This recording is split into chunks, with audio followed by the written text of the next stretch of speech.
یا ایمان والو تمہارے اوپر روزے فرض کیے گئے ہیں جس طرح تم سے پہلوں پہ فرض کیے گئے تھے۔ روزے کیوں فرض کیے گئے ہیں؟ لعلکم تتقون، تم متقی بن جاؤ، پرہیزگار بن جاؤ۔ تو ہمارا رب ہمیں متقی دیکھنا چاہتا ہے۔ حضرت سیدنا علی المرتضیٰ رضی اللہ تعالی عنہ نے تقوی کی خوبصورت تعریف ارشاد فرمائی ہے۔ ہی الخوف من الجلیل، یہ اس عالی مرتبت ذات باری کے خوف کا نام ہے، اللہ سے ڈرنے کا نام ہے تقوی۔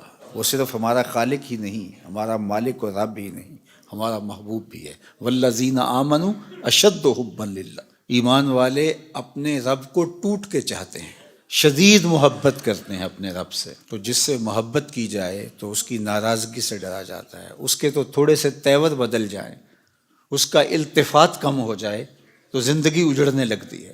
تو اللہ کا خوف بیں معنی کہ اس کی ناراضگی سے ڈرا جائے۔ اور دوسری بات ارشاد فرمائی والعمل بالتنزیل، اور اترنے والی پاکیزہ کتاب قرآن مجید پہ عمل کرنے کا نام تقوی ہے۔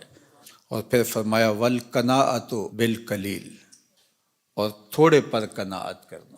اللہ اگر زیادہ عطا فرما دے تو اس پہ شکر کرنا چاہیے، اور شکر کرنے سے نعمت فزوں تر ہوتی ہے، نعمتیں بڑھ جاتی ہیں۔ لیکن اگر اللہ زیادہ عطا نہیں فرماتا تو وہ خوب جانتا ہے کہ میں نے اپنے بندے کو کس جگہ رکھنا ہے، تو بندہ اس پہ راضی رہے کہ میرے مالک میں اس پہ راضی ہوں جس جگہ تو مجھے رکھنا چاہتا، تو اس کو قناعت کہتے ہیں۔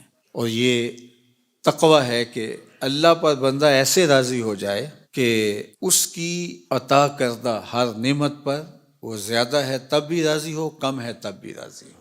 تو جب اللہ پر یقین پختہ ہو جاتا ہے تو پھر اس کی تقسیم پہ بھی بندہ راضی ہوتا ہے۔ اور جس کو صبر کی دولت نصیب ہو گئی اس کی زندگی سوکھی ہو گئی، اور جس کے پاس صبر کی دولت نہیں ہے، قناعت کی دولت نہیں ہے، وہ کھرب پتی بھی بن جائے نفس کی کمینگی ختم نہیں ہوتی، چونکہ بریک تو ہے ہی نہیں یہاں۔ جتنا بھی مال و دولت مل جائے اگر قناعت نہیں ہے تو پھر تو انسان کی پیاس اور بھوک ہی نہیں مٹتی، ختم ہی نہیں ہوتی خواہش۔ تو سیدنا علی المرتضیٰ رضی اللہ تعالی عنہ فرماتے ہیں کہ تقوی اللہ جل شانہ کی خشیت کا نام ہے۔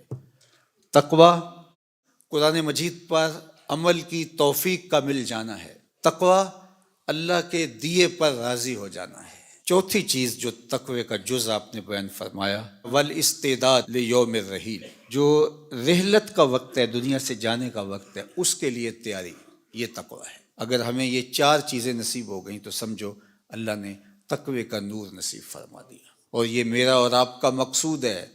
ہمیں جن نیکیوں کی ترغیب دی گئی ہے ان میں سے سب سے بڑی نیکی ہے کہ ہم تقوی اختیار کریں، اور ہمارا رب چاہتا ہے کہ ہم متقی بن جائیں۔ تقوی کی ایک اور تعریف بھی کی گئی ہے، اور وہ بہت خوبصورت تعریف ہے کہ تمہارا رب تمہیں جہاں دیکھنا چاہتا ہے تم وہاں پائے جاؤ، اور تمہارا رب جہاں تمہیں نہیں دیکھنا چاہتا تم وہاں نہ پائے جاؤ۔ تقوی اسے کہتے ہیں۔ تمہارا رب تمہیں مسجد میں دیکھنا چاہتا ہے 5 وقت، تمہارا رب تمہیں خیر کے کاموں میں دیکھنا چاہتا ہے، تمہارا رب تمہیں بیمار کے سرہانے دیکھنا چاہتا ہے، تمہارا رب برہنہ بدن اور بھوک اور پیاس سے تڑپتے ہوئے لوگوں کی مدد کرنے کے لیے ان کی دہلیز پر پہنچا ہوا دیکھنا چاہتا ہے، تمہارا رب تمہیں خیر کے کاموں میں منہمک دیکھنا چاہتا ہے، وہاں تم پائے جاؤ، وہاں سے غیر حاضری نہ ہو۔ اور جہاں تمہارا رب تمہیں نہیں دیکھنا چاہتا تو وہاں تم پائے ہی نہ جاؤ۔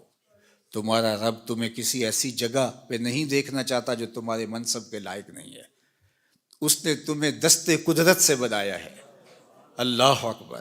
تو وہ کیسے اپنے شاہکار کو کسی گندی جگہ پہ دیکھنا چاہے گا، کسی غلاظت کے ڈھیر پہ دیکھنا چاہے گا؟ جہاں بدکاریوں کا ماحول ہوگا وہ اپنے شاہکار کو وہاں کیسے دیکھنا چاہے گا؟ تو تقوی یہ ہے جہاں تمہارا رب تمہیں دیکھنا چاہے وہاں تم پائے جاؤ، اور جہاں تمہارا رب تمہیں نہ دیکھنا چاہے وہاں تم موجود نہ پائے جاؤ۔ اگر یہ دولت حاصل ہوگی تو سمجھو اتقاء کا نور نصیب ہو گیا۔ مومن گھر میں پیدا ہو جائے اسے اس بات کا خیال رہنا چاہیے کہ اللہ کے رسول صلی اللہ تعالیٰ علیہ وسلم نے ارشاد فرمایا الدنیا سجن المؤمنین و جنت الکافرین، کہ مومن کے لیے دنیا قید خانہ ہے، دنیا مومن کے لیے دنیا جہنم جیسی ہے، پریشانیوں کا گھر ہے اور کافر کے لیے جنت. اس لیے فرمایا کہ کافروں کے اوپر کوئی احکام عائد نہیں ہوتا، کوئی احکام لاگو نہیں ہوتا، وہ چاہے جیسی مرضی زندگی گزارے.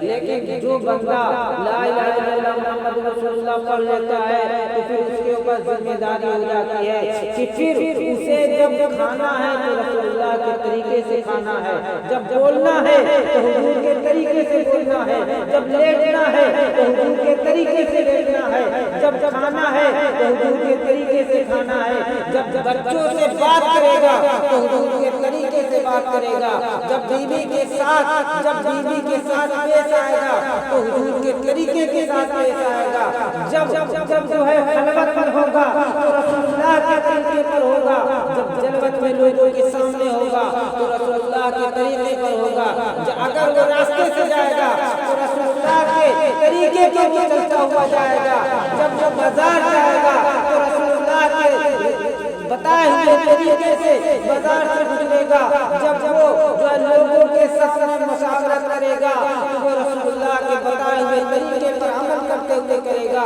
جب وہ اپنی وزارت کا انجام دے رہا ہوگا تو رسول اللہ کے بتائے ہوئے طریقے کے مطابق چل رہا ہوگا، جب وہ اپنی تجارت